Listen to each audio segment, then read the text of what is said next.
Hey everyone, welcome back to another episode of Dude, Where's My Startup? I am here with the co-founder of Request Finance, Chris Lasui, one of the most successful finance and operation platforms in Web3. We'll be talking about the failings of crypto accounting today, his hardest lessons in becoming a leader, and the power of timing. How's it going, Chris? Great, thank you for having me. Chris, I'm always super interested on people's backgrounds and how they got into this industry, this bizarre industry. How did you make your way from Web 2 into Web 3? Well, for me, it started in 2014. And at the time, I was a CFO. And so I basically was a CFO who turned CEO and co-founder of a company in Web3. It's not my first. And basically what I found out is that my pains as a CFO were going to be solved by blockchain. And speaking about those pains, it was mostly that cross-border transfers took a century for an unknown cost that was often very high. And for some countries, it was almost impossible to send money. So for example, from China to Europe, almost impossible. My money is still in China. I actually read that post. Yeah. Cool. So you saw that problem firsthand, deeply. Yeah. And how is it that you found your? Is it your one co-founder or two co-founders? One co-founder. And so basically, there's been a few different entities over the last few years. But at the very, very beginning, my co-founder was working first on a product, and I gave lots of inputs based on my personal experience, and it became mine very quickly, meaning it felt like my own together with the co-founder, and that's how we started. And funny enough, over the years, I switched co-founder with another co-founder, and the three of us are very, very good friends. And so that's always been the goal. Even like 15 years ago, my goal was to launch a company, and especially with those two people. And over the years, we basically did it. Now, 20 years ago, you were a bricklayer and a scaffolder. How did that mold? Yeah, this is true. I started working very early, and actually started working at 13. But those were like Sunday jobs for like 5 to 8 hours a day. Those were not the most interesting jobs of my life, but I think it helped develop empathy. So basically understand the job of others and the perspectives of others, their education, their lifestyle and everything. So when I did those jobs, I did not drink those 7 glasses of alcohol at lunchtime. And I knew that I would never do that. I had other ambitions. But I think it's great to develop your own path. And I don't regret spending so much time working for not that much money at the time. Definitely. Yeah, my dad used to send me around the neighborhood to wash cars if I wanted to make some money. What is, Request Finance, and you told us why you started it, but it started almost out of Request Network as well. So what's the difference between those two? Yeah, Request Network is a payment request database. If you think about it, there's lots of payment requests all over the world. There's lots of payments, and there's no decentralized database that entities can share. And as a result, there is a lot of duplicate work being done by accountants, auditors, and many players. So Request Network is solving this. It's been around for many years. It was one of the first ICOs back in 2017. And the reason why we did Request Network is also because we understood that all cross-border payments happened because there was a payment request originally.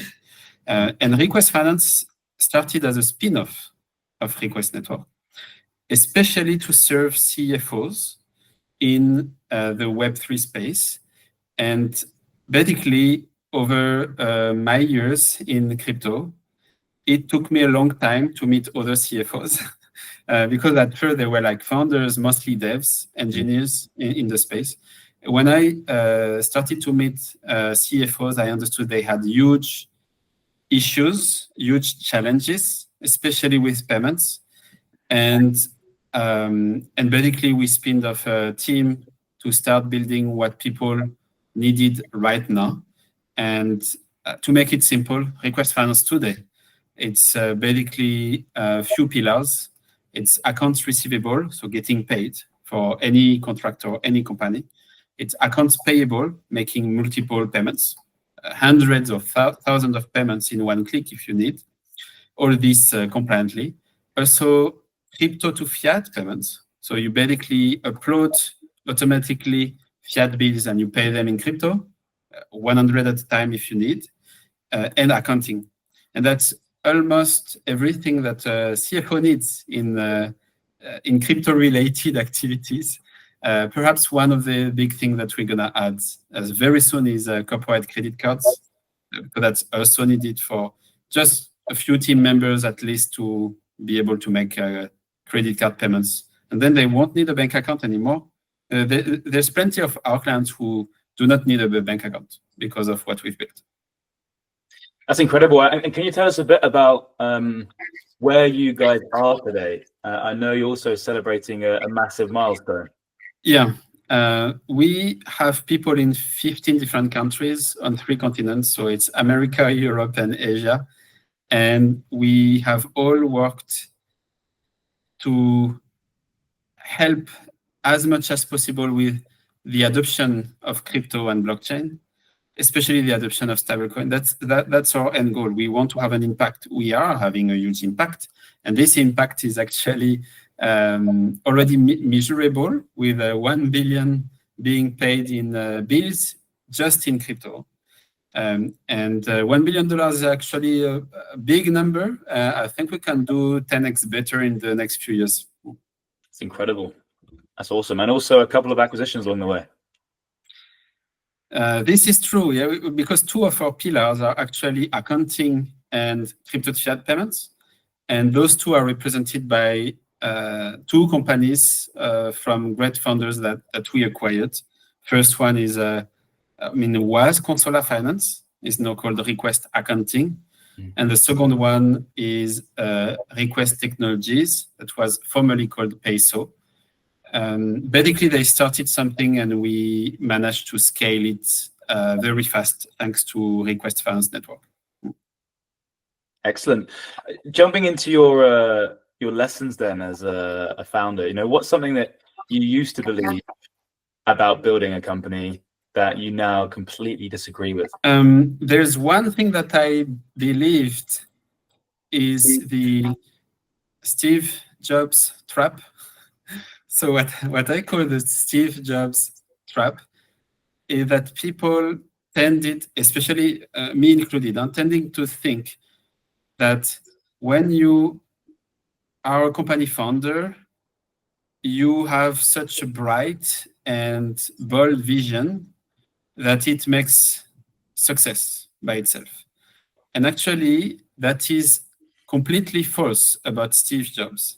Steve Jobs' quality was that of course, we know he communicated his vision very well, true, but no one would have listened to him if he did not execute very well according to clients' needs.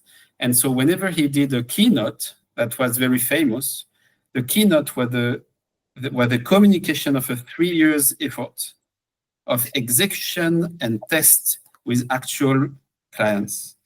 And this is something that people tend to forget.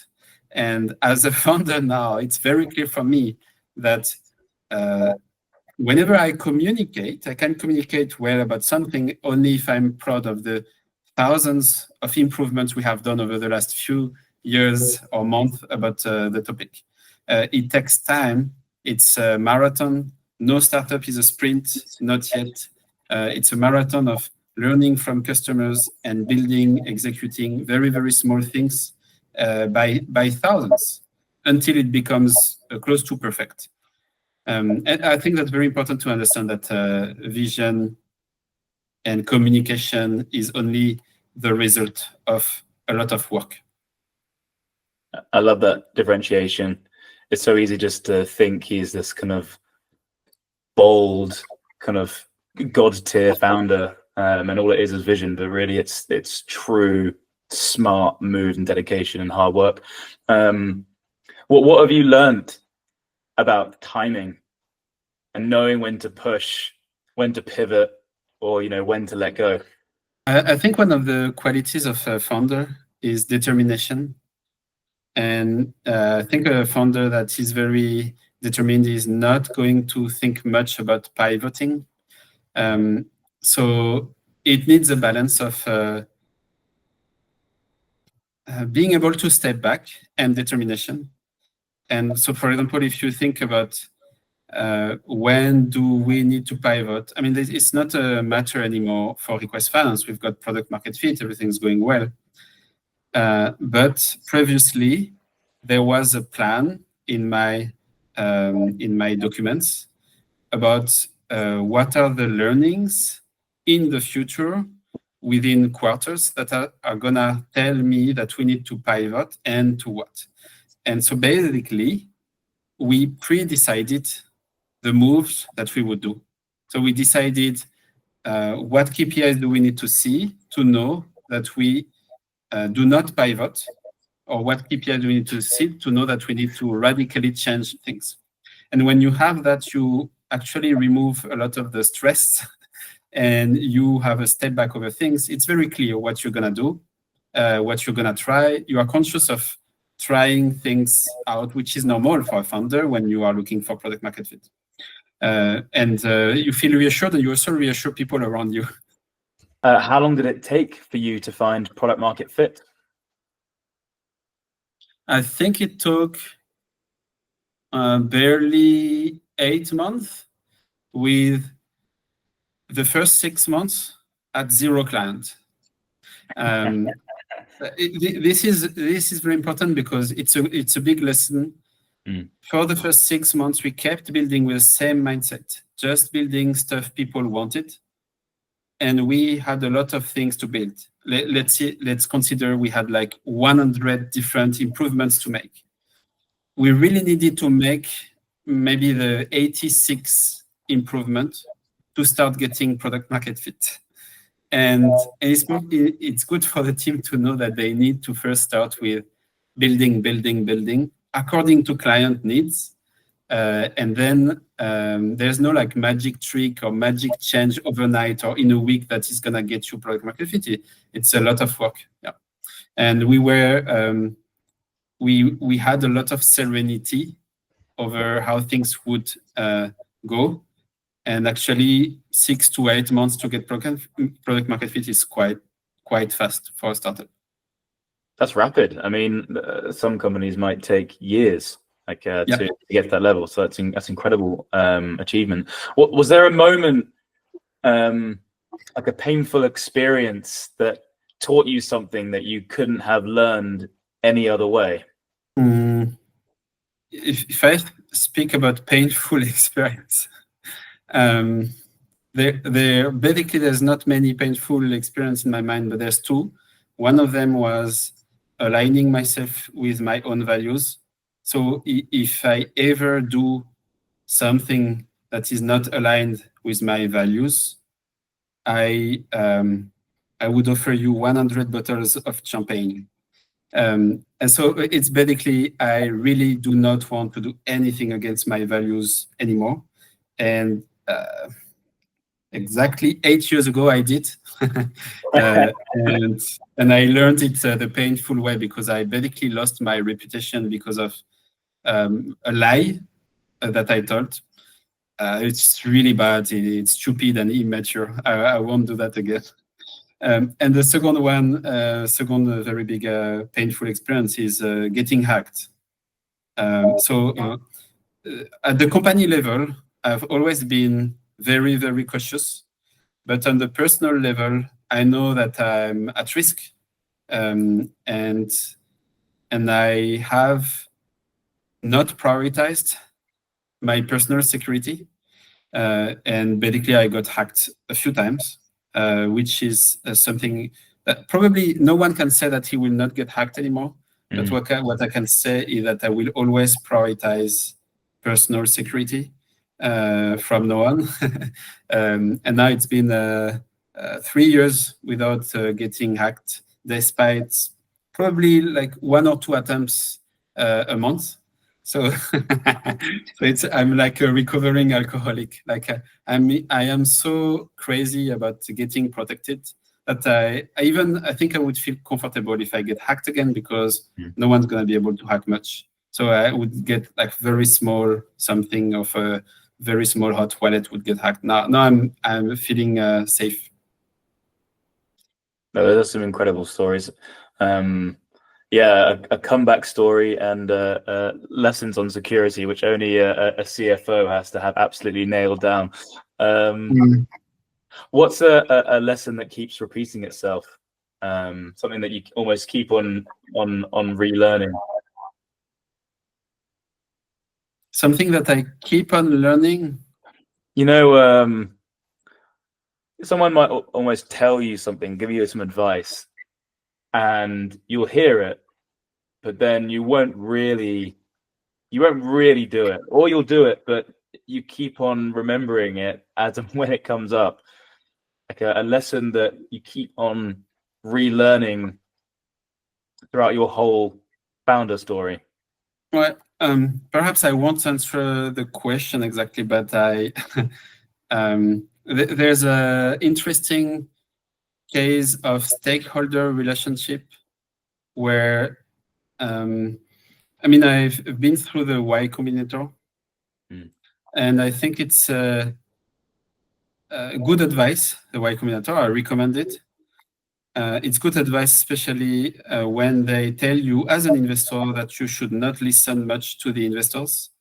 And despite that, or even lots of startups or scale-ups I know well are listening far too much their VCs. And so the VC's opinion are not always better informed opinions than yours.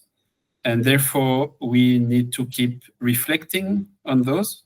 And therefore, we learn over time that we need to compartmentalize the advice. Not only VCs, because most of the VCs are very smart, but we need still to compartmentalize them to understand that we hold something that is closer to the truth, and we can accept to be influenced only if we consciously do it. That's one of the things that I think other founders may want to think about.